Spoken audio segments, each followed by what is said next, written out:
Hotepu initiates, welcome to level 2A of your chakra initiation training. You have completed now the first level of your chakra initiations.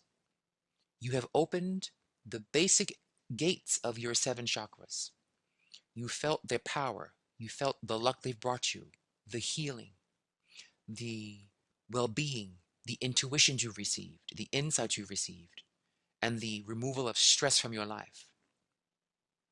So now you are ready and primed for level 1-2 part A, which is this class now.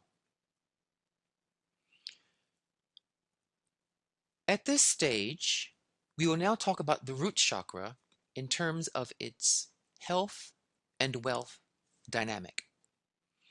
Each chakra is like a brain in you. It's a way of thinking, a level of thinking, a level of awareness. So if we have 7 chakras, 7 major chakras, there are really 150 key chakras, but 7 primal chakras. If we look at each chakra as a brain in you, 7 brains, 7 ways of thinking about things. And as you climb each chakra level from the root to the crown, you enter a new brain, a new way of thinking about your life from a different perspective. So the brain of the root chakra is the part of you, the part of your brain literally, that intuits wealth and health, how to stay wealthy and how to stay healthy. And the organic link between those two things. Many people think that wealth can't make you healthy, that wealth makes you indulgent. No, if you have an ignorant approach to wealth and you put junk foods and poisons and cigarettes and cocaine and alcohol into your body, whether you're rich or poor, it's going to ruin your health. In the ancient way, the way of the initiates that you are now learning, when you have wealth, the first thing, the primal thing you must do with that wealth is give your body optimal nutrition. With the money you make, the first thing you should be buying would be vitamins, herbals,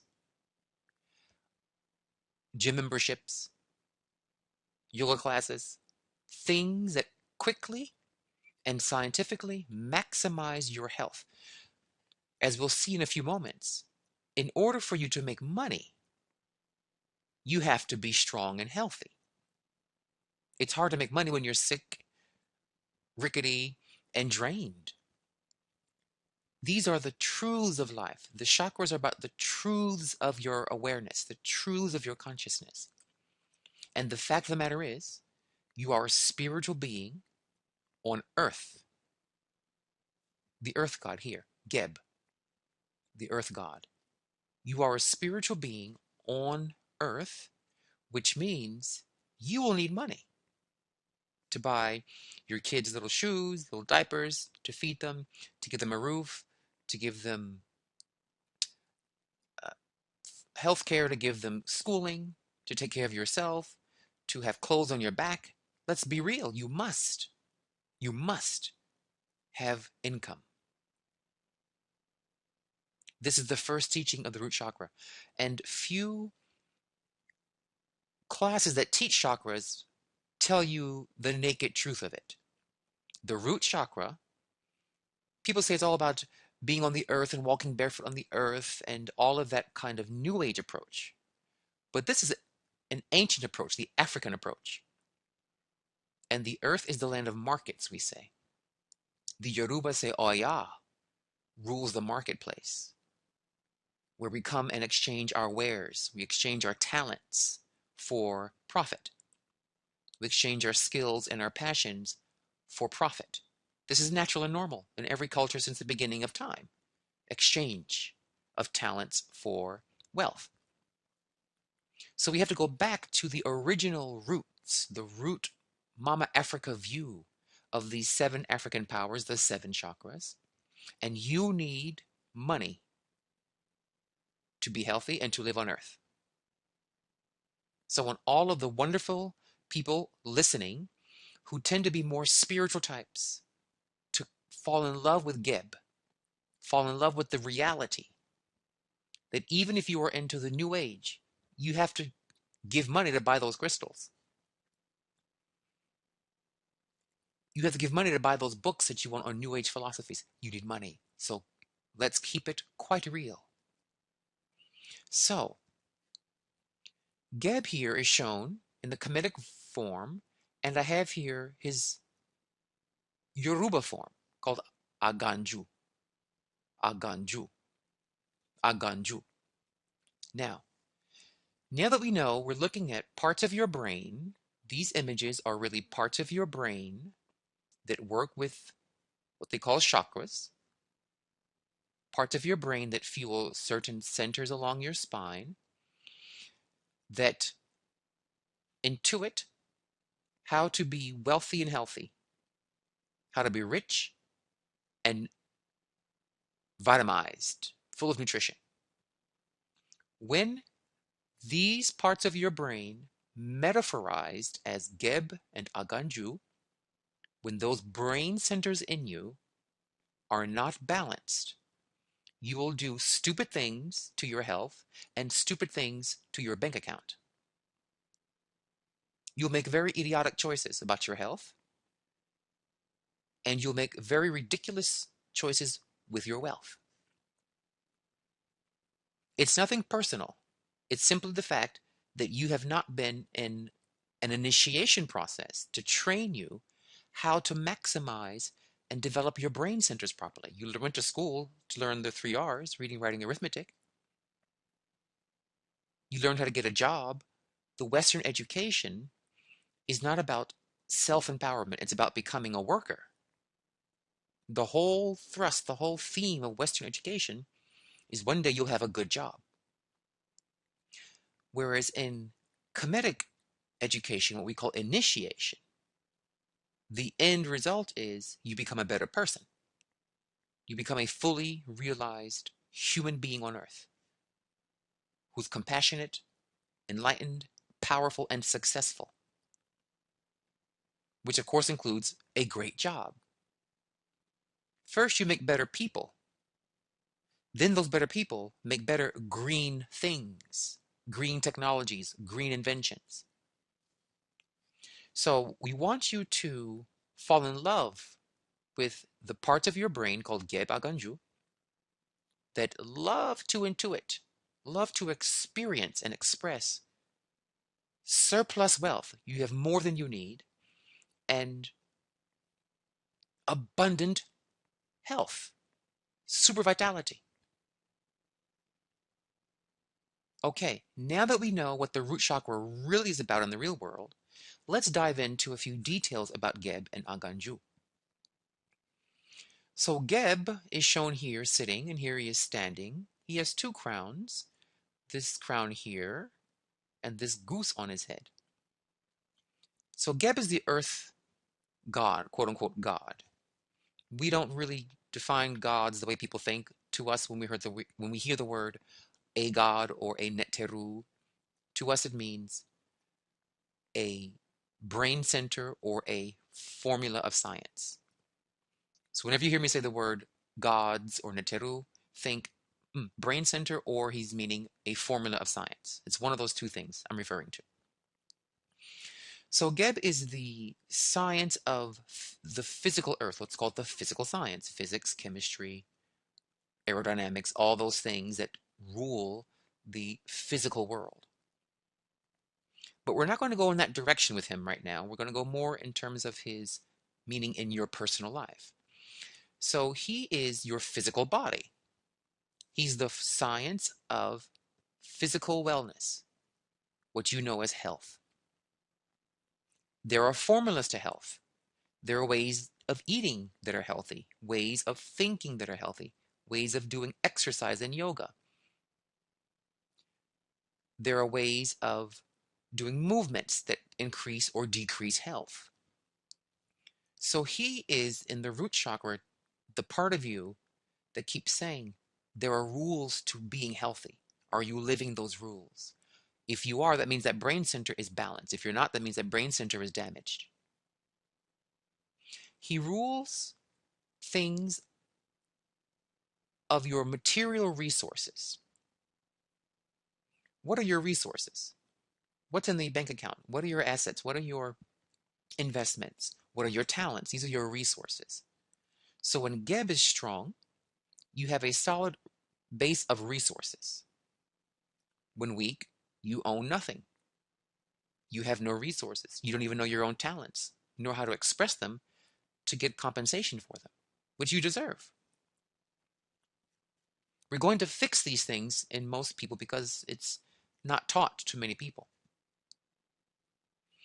Now, this goose on his head is the goose that laid the golden egg.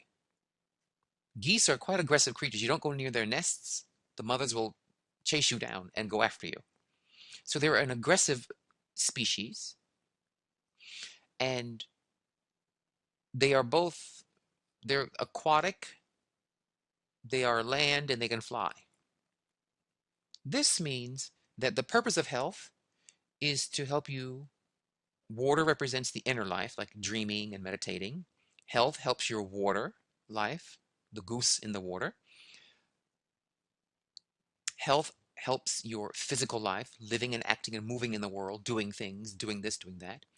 And it helps your airborne wellness, which is your mental and spiritual flights of consciousness. It's a rich, layered meaning why he's shown as a goose. The goose laid the golden egg represents the egg is your spiritual life, and that the earth, being on earth, is the embryo of that one day hatching of a spiritual bird we call the Ba. So life pressures you, disease, loss, death, hurricane, earthquake, mudslides, accidents.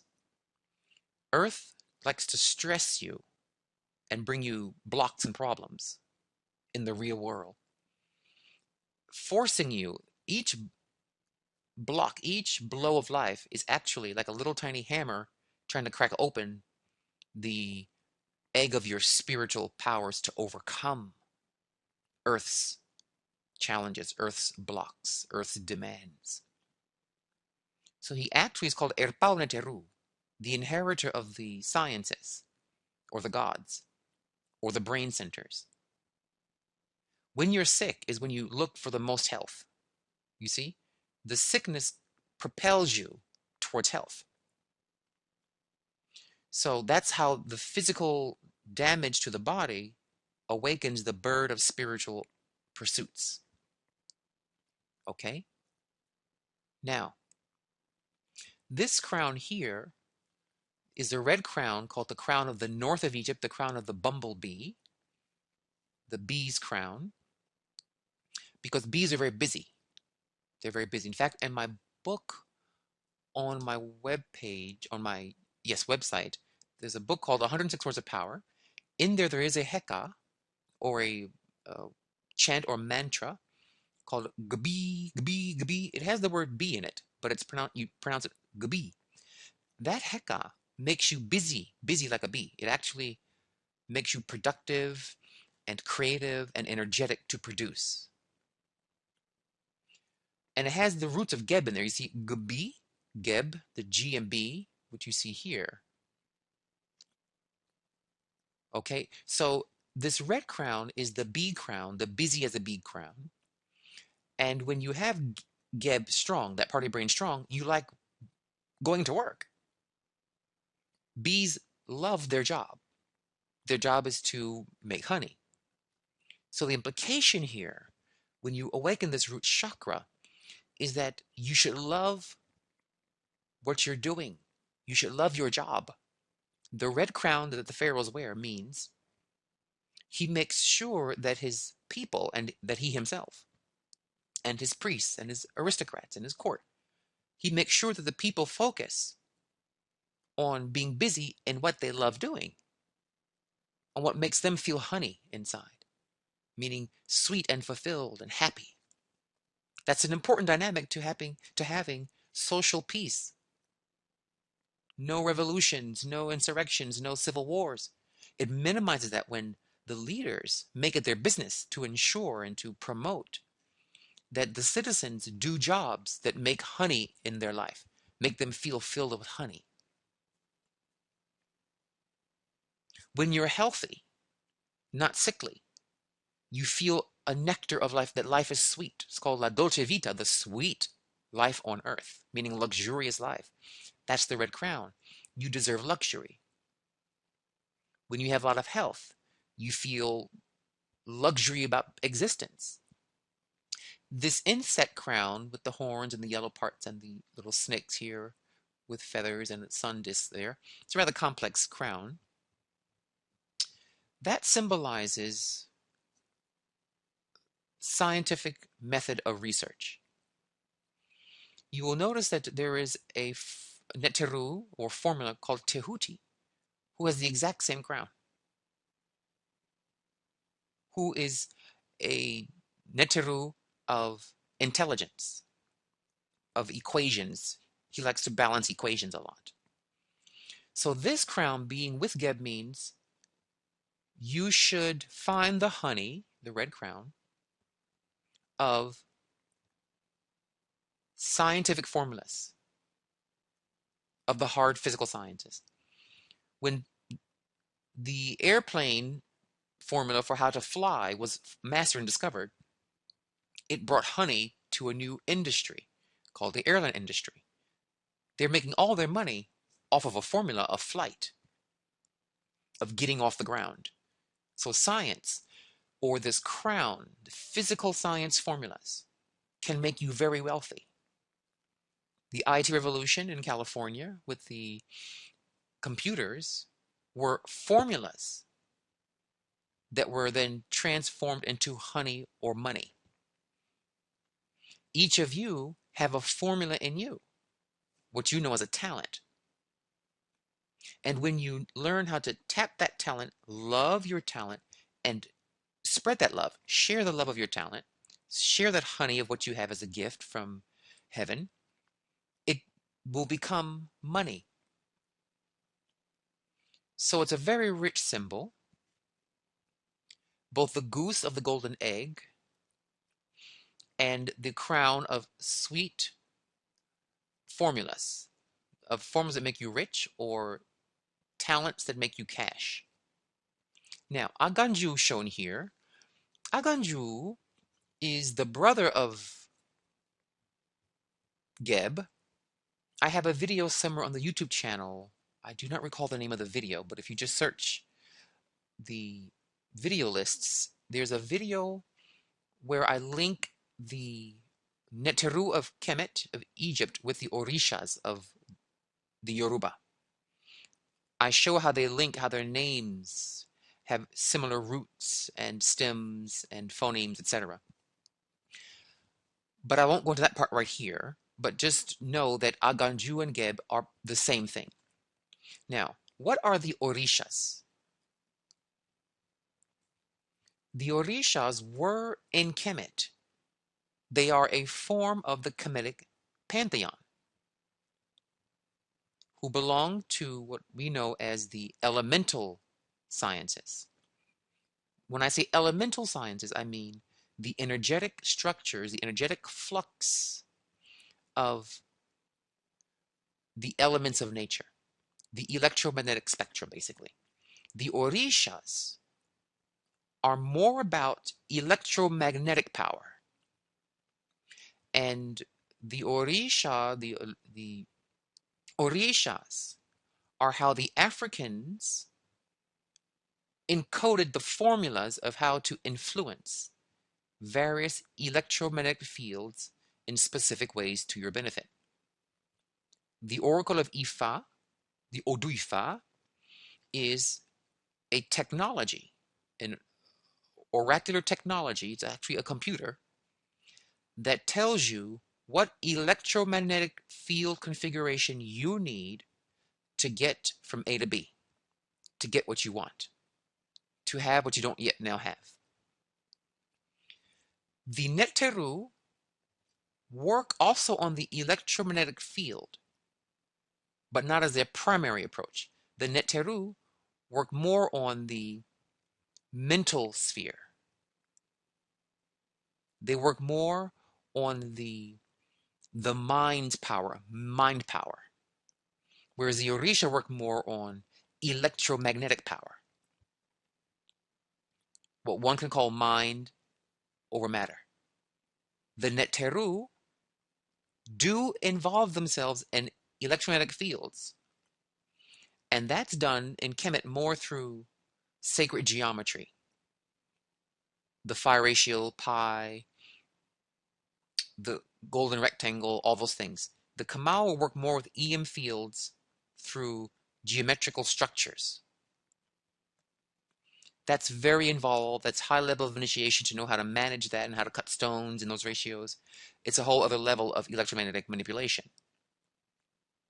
The Orisha are a much more down home, close to home approach to the same thing.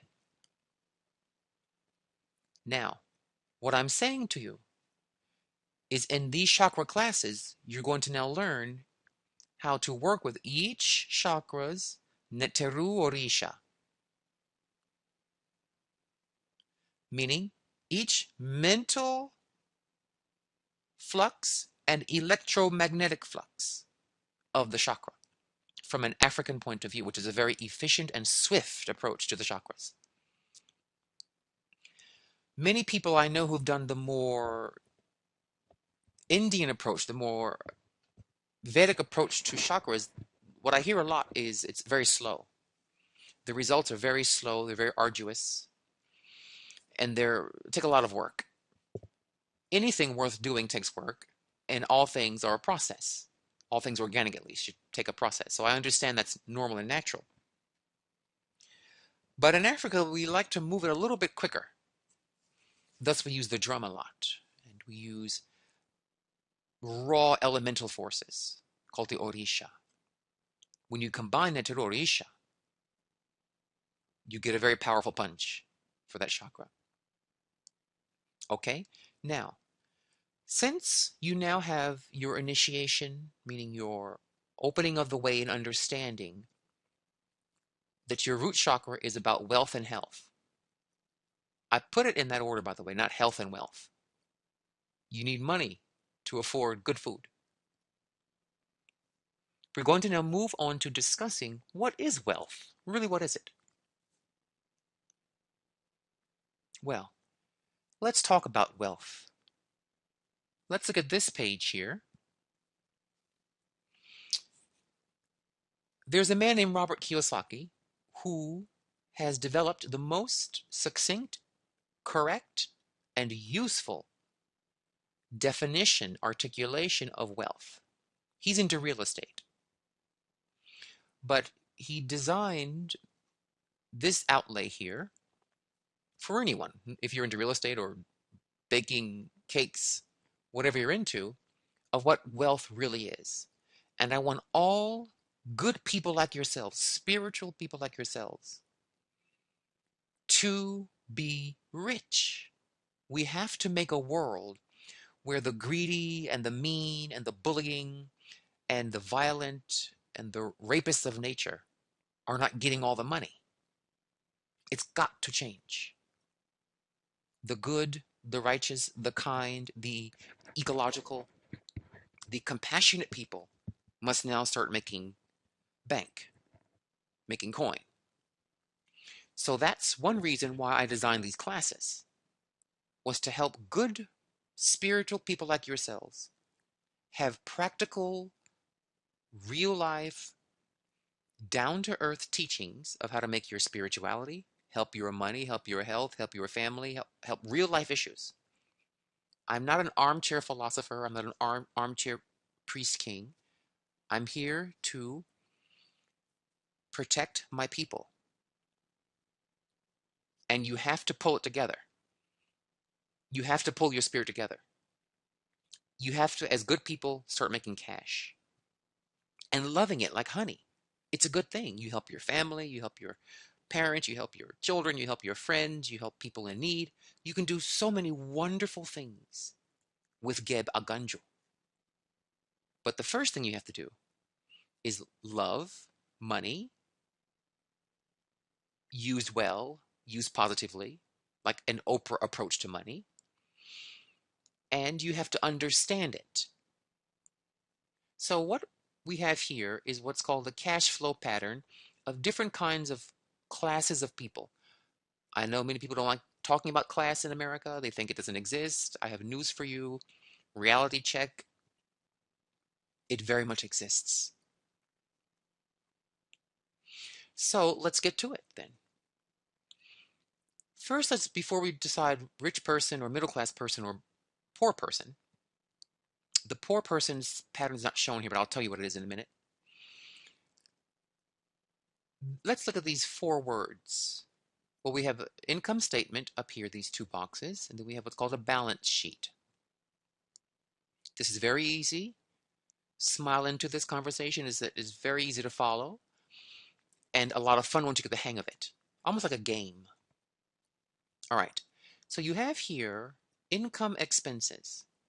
So income is what you make from your job for most people, but it's basically the money that comes into your bank account, money that's deposited, okay, from work, etc. Expenses are your bills. I prefer to call this income and bills, okay? Then you have here, standing upright, vertically, what's called liabilities and assets. I prefer to call liabilities debts, and I like the word assets.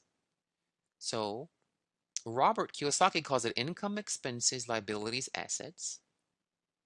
I call it income, bills, debts, and assets. I just changed these two boxes from expenses to bills and liabilities to debts because I found after years of teaching this, people can follow that a little more readily. Okay, so you make money, you go to your job, you get a check. That's your income. Then you have bills. So the money comes in here. Well, like here, for most people, here's your job. You get your income. And if you are poor, it goes from job to deposit in your account. Then it goes down from salary into bills and out like this. So it makes this kind of shape like this, almost like an L shape.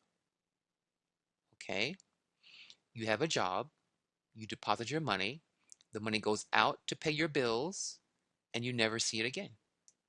That's what makes you poor. Nothing else makes you poor. Nothing else. Please hear me. The only reason a person is poor is because their job's check all goes to bills. And when you're done paying your bills, you have pennies left. I'm trying to hopefully inspire you to realize that Geba Ganju is teaching you. The only reason you're not rich is how your money is flowing, not the amount of money you have flowing. It's not how much you're making. It's how you're flowing that currency, which means a river flow. If you get from your job a check that you deposit and then you dole out from that bank account all your bills and you're left with really nothing much, you're poor. Now, let's say you're middle class. Before we go to middle class, let me define these words a little more clearly, especially assets.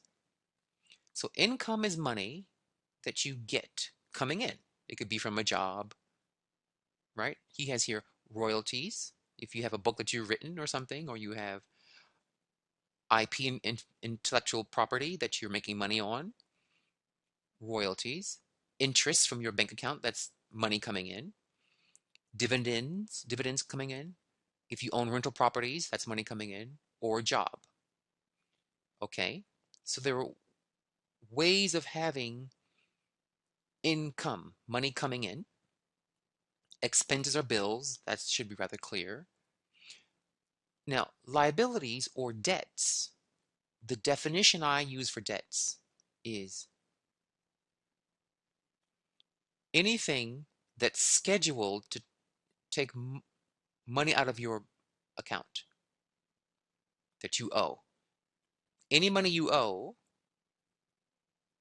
that's scheduled to go out of your bank account, that's a debt.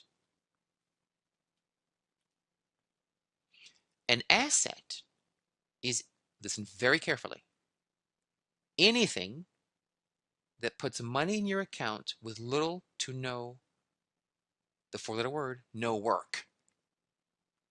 Let me repeat it. I'm teaching you how to open your root chakra now after your first level of training. Because you took the first level training, this can root in you now. What I'm telling you now, your brain can process it and enjoy going in this direction. Without that first level training, you have a lot of resistance, what we call saboteurs in level 1.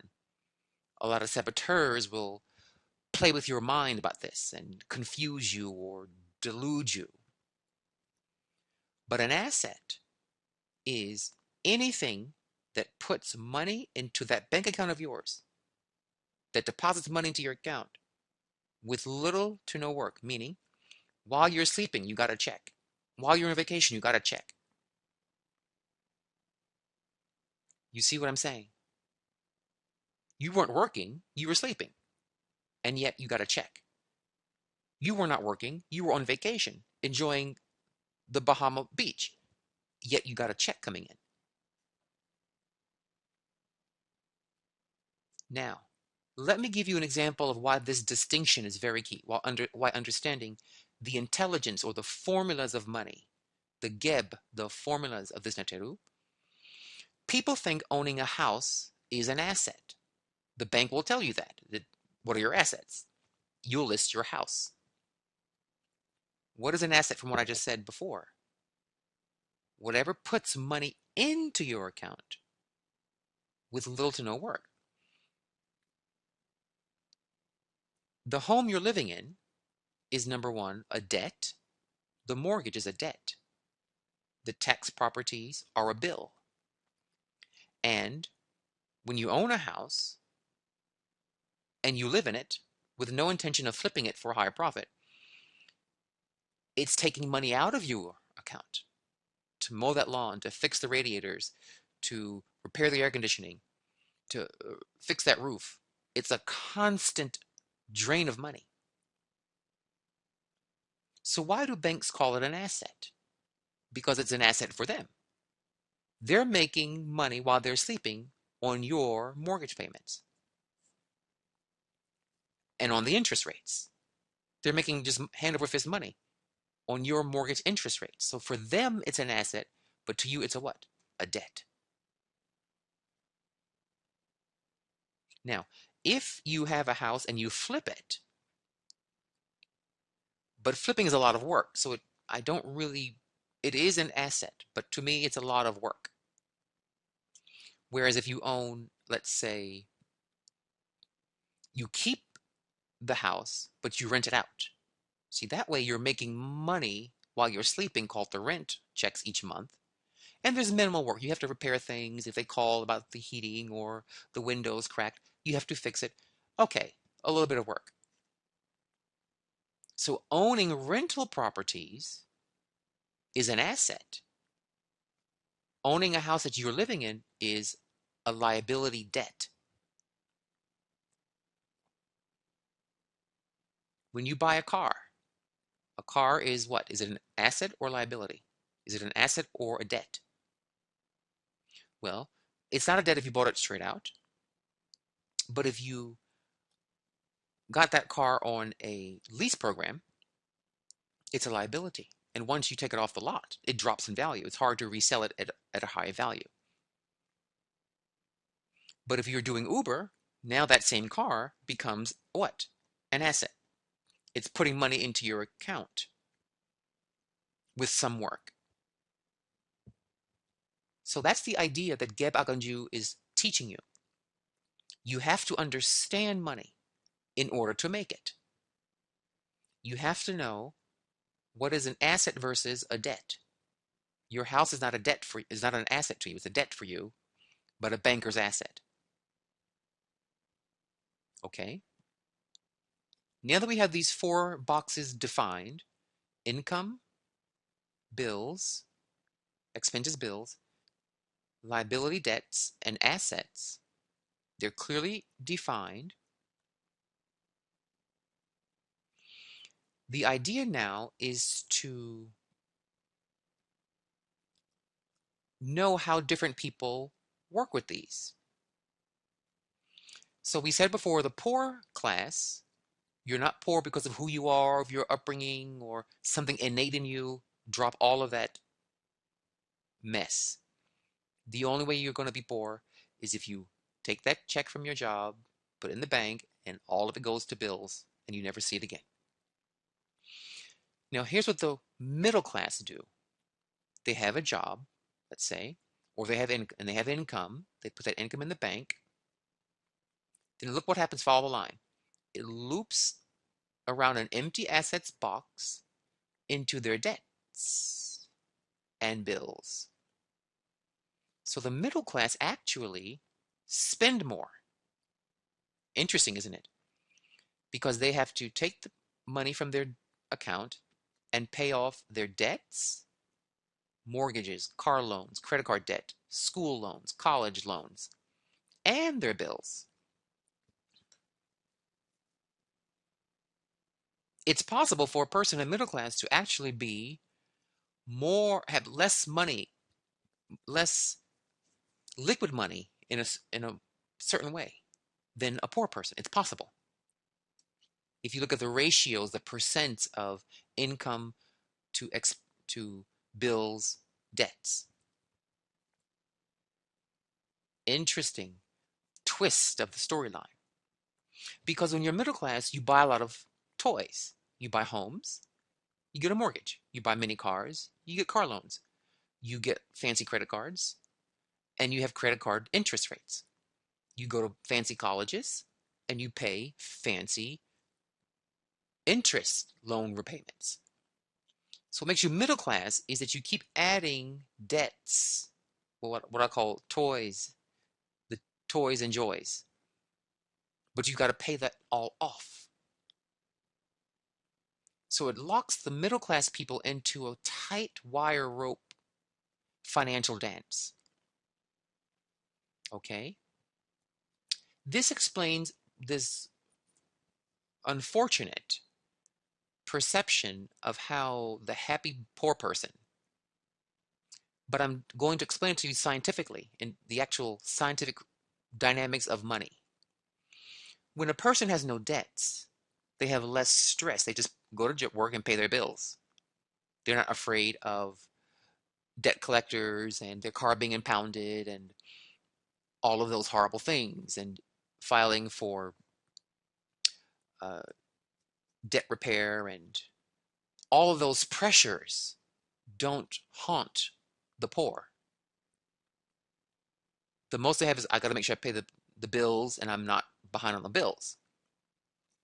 When you are middle class, there's a lot more stress because you've got to pay off a lot more debts. And you know, if I don't pay them off, the consequences are severe. They are devastating. So that's how we have the myth of the the happy poor person. They have less debt, less stress, less debt stress. But let's not idolize that pattern of job, deposit, bills, job, deposit, bills, job, deposit, bills. That's not a thing I want to idolize. Now let's jump over here to the science, the Geb Neteru of the rich. The rich people have an income, but look at the difference. Here, the income for the middle class and poor person is a job and salary. For the rich person, their income comes from the assets rectangle. They own real estate, which means they're getting money from renters. They own stocks, they own bonds, they own notes, they own IP, intellectual property, where they get royalties. You see, they own land, which they can have people buy and then rent out the land use. So when you have these kinds of assets, you get rental income as your income, dividends on your stocks and bonds, interest rates, and you get royalties.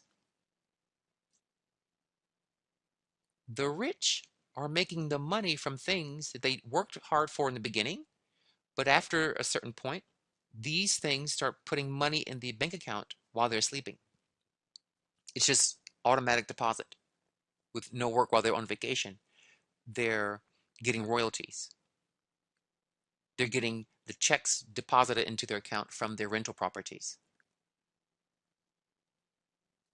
They're not going to jobs to get salaries. So what you want to do when your Geba Ganju brain centers are functioning, you want to this is the golden egg right here, the assets box. It's the golden egg.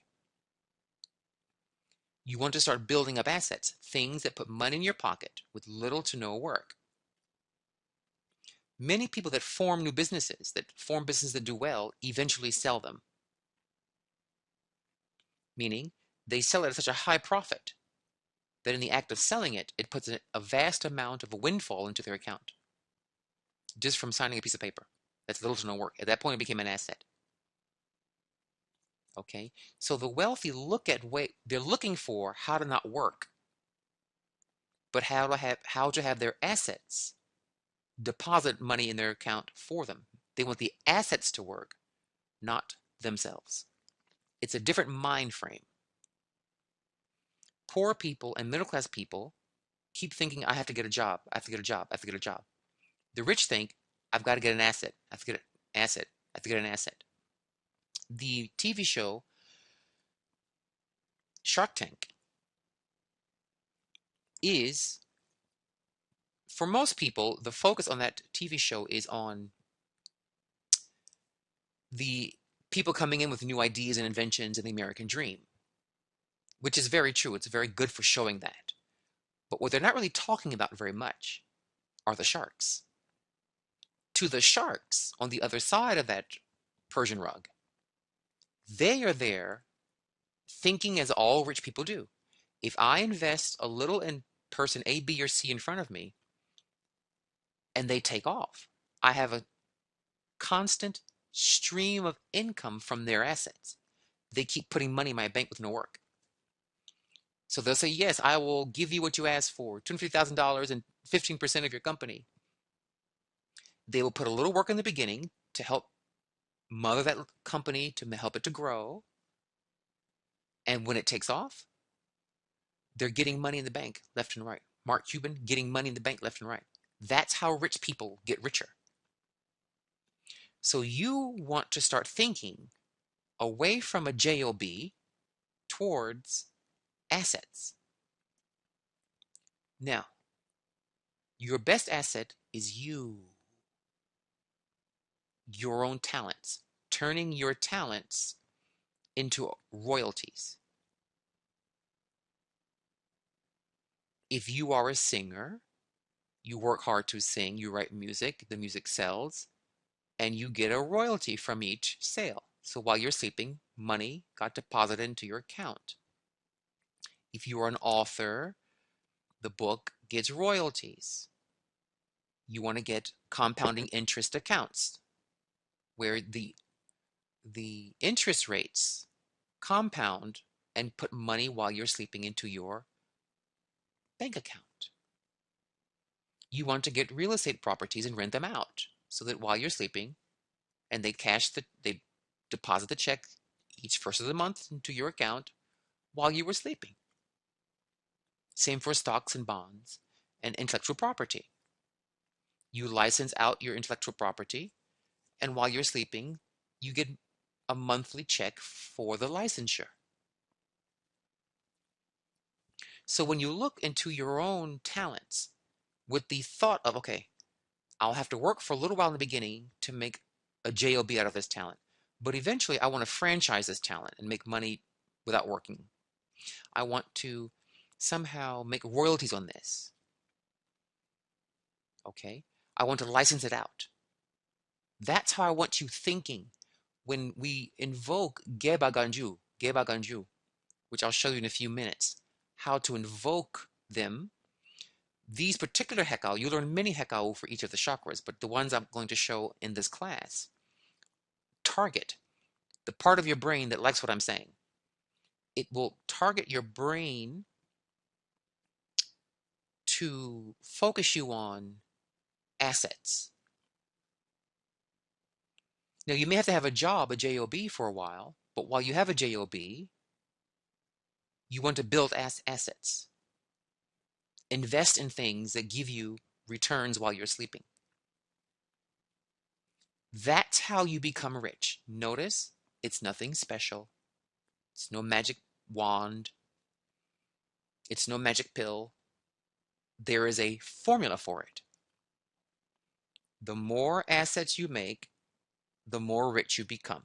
Because to be rich, an implication of it is you don't have to work. If you choose to work because it fulfills you, makes you happy, keeps you from being bored to death, that's wonderful. But I don't have to work. I can retire if I wish, but I like to work. I like to be an active person. Therefore, I will keep working. Do you think Oprah has to work? She could just lay down and cruise her life's continuation until it's over. But clearly she enjoys working and does a honey job, a job that brings her sweetness. That's why I said this red crown is key, because you'll keep finding assets for things that bring you innate sweetness, joy, and bliss. Okay? Now, this is most important. How to know what an income statement balance sheet is, how to know the three flows of currency, money. Poor people go from job to salary to bills. Middle class people go from job to salary to debts and bills. Rich people go from assets to deposits in the bank with almost no work, little to no work. Now you must decide what you want to be. Do you want to be poor? Do you want to be middle class? Or do you want to be rich? If you want door one, door two, or door three, door one being poor, two being middle, three being rich, you have to walk the path of rich. You must begin acquiring assets, investing in your talents, trusting in the gifts that you got from heaven, and then thinking, how do I monetize those gifts in a royalty way? How to make royalties off of myself, off of what I love doing. How to make what I love doing produce royalties. I'm saying it to you to get you out of the poverty middle class thinking. Because the earth, humanity needs rich, good people, people who are truly, honestly good people, spiritual folks like yourselves, to command money, to save the forest, to help dying endangered species, to help women, young girls who are pregnant and can't take care of their kids, to help whatever your cause, to help HIV victims, whatever it is you want to help, you'll need money. And you'll need a lot of it. Okay? In later classes, I'll discuss with you all God's money versus man's money. One thing you want to invest in eventually is in God's money. Man's money always corrupts. When man's money corrupts, God's money comes in to save the day. It's a powerful, powerful weapon against losing your wealth. It's a specific asset portfolio that I will guide you on to protect you in case man's money collapses through inflation or a bubble bursting. God's money will protect you. If you invest in that money, you'll always be safe and sound. History, since the days of Athens, has proven what I'm saying. but that's for more advanced training levels. Okay, so let's go to our next page here. Let's slide down. So let's get into the words of power. What you should do is go to this link and get this chant, the Gepekao. It's a rousing heka, a rousing chant, whose design function is to awaken those parts of your brain that lead you towards physical health and strength. It takes strength to make money. You can't be weak, dragged out, dried up, wizened, and worn out. You have to be physically fit because it's tough. It's competitive. It's demanding. It, in the beginning, takes a lot of hours, and you have to be able to bounce out of stress, like water off a duck's back. Geb is a duck, water off a duck's back. You got to be physically fit to manage money, particularly in the beginning of your wealth person's flow from assets to income. Okay? So you want to play this tape while you're doing a workout.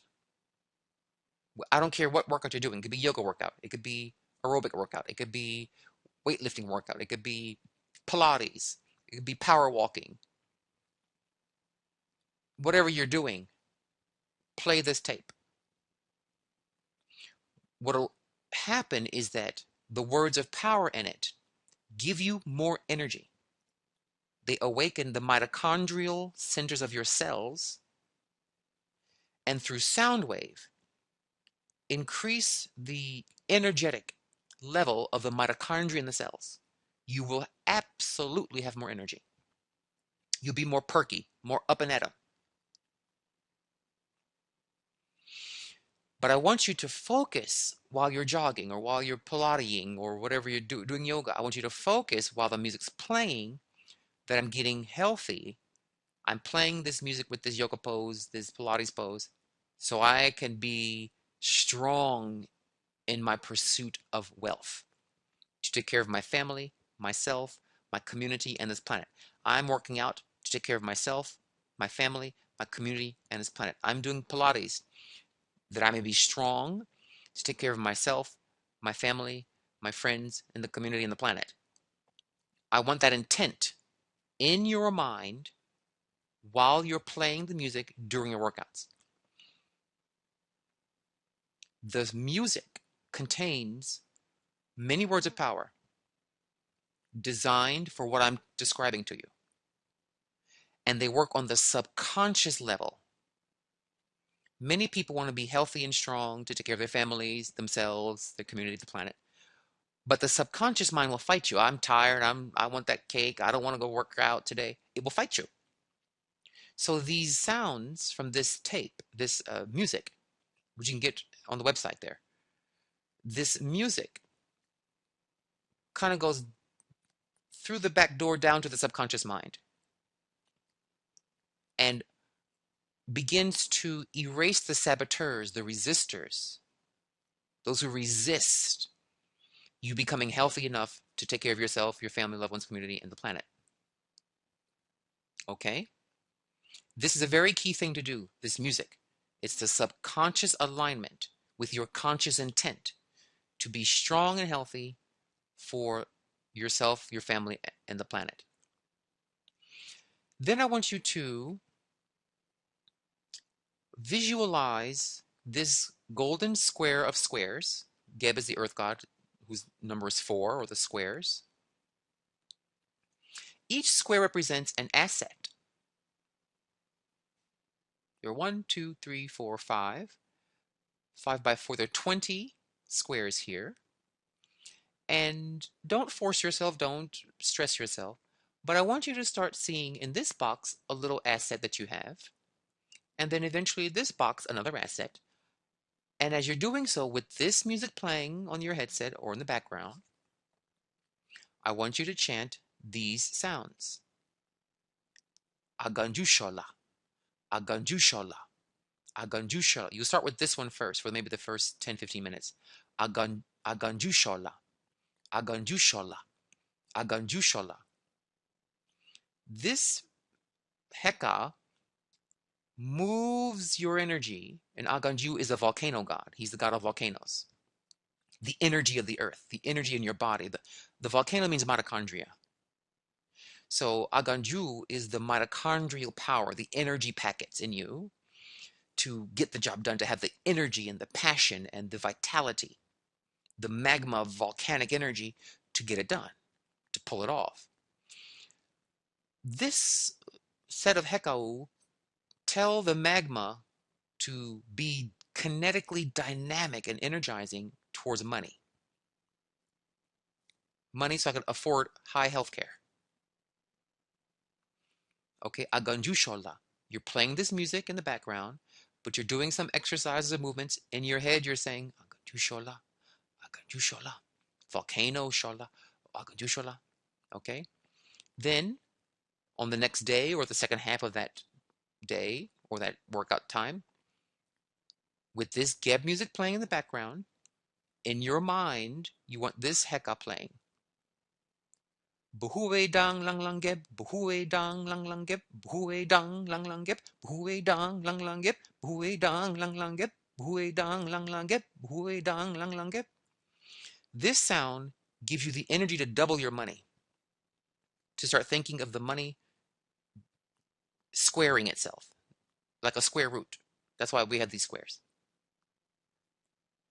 Of having your income and your assets doubling. It's a very powerful set of words here, of energies. But you must play them with this chant at first. Now, if you don't have this at first, that's fine. But I strongly recommend it because the music structure and the words of power go into your subconscious mind to destroy your resistors, your saboteurs you don't even know you have about money. It just goes after them. Like a white blood cell just attacks them. Okay? So, that's how you do this. And the music, this chant is about 4 to 5 minutes long. So you can do half and half. This chant, Agang Shola, and then Buhu Edang Lang Lang Geb, the other half of the music. I recommend that you do not play this music late at night because it's so energetic and so volcanic, you won't sleep. But during the morning or afternoon or early evening, you can do it, but not right before bed. But you can surely chant these sounds. Well, if you chant it while you're in bed, you probably won't sleep because they are energetic. They're more volcanic magma powers. And that's your first assignment, your first exercise in the class. Work out with the intent of I'm getting healthy to take care of myself, my family, my loved ones, community, and planet. Do that for about a week, just that one intent. Then in week 2, play the music again. Do for the first half of your workout, Agondu Shola, seeing in your mind while you're on your treadmill, this box with an asset that you have, a talent you can turn into a royalty, and then another talent you can turn into royalty, or an investment, or property, or increasing your interest rate, and try to fill these in your brain, visually in your head. And do that for the rest of the cycle until we have the next class. And this is how we do it. So, here we have, let's get to this screen here, Geb Aganju. Geb Aganju. Here we have the energy in you, the mitochondrial vitality in you to explode in creativity, to explode in your talent's expression, to just let the world have you, have what you have to offer, exploding your gift onto the world. And when volcanoes make this magma plume, it becomes new land where you can grow things. You can grow a family. You can grow businesses that help people. You can grow things. So having your talents become royalty, making royalties, can help the planet grow. Healthy new landmass, so to speak, healthy new industry and green technology and green things. helping to educate people. All kinds of wondrous things come out of you releasing the pent up, built up talents in you as a plume of light, heat, and excitement. So, those of you who wish to join the chakra classes, you can do so at this link here and just enroll. It's very cost effective. I've designed these classes again to help good people like yourselves to have the la dolce vita, the sweet life. So we can have communities of righteous towns that are tolerant and green and responsible to the environment and trying to make a better world of all people getting along and compassion, understanding, tolerance, and practicality. But you need hardcore training, hardcore to the point coaching. And that's what you get in the chakra classes. So we look forward to seeing you at the next class. Do the assignments, get the music, reprogram your subconscious brain, then program it again for assets. You should all have big assets in your life to take care of you and your loved ones for perpetuity. Duao and Hotepu.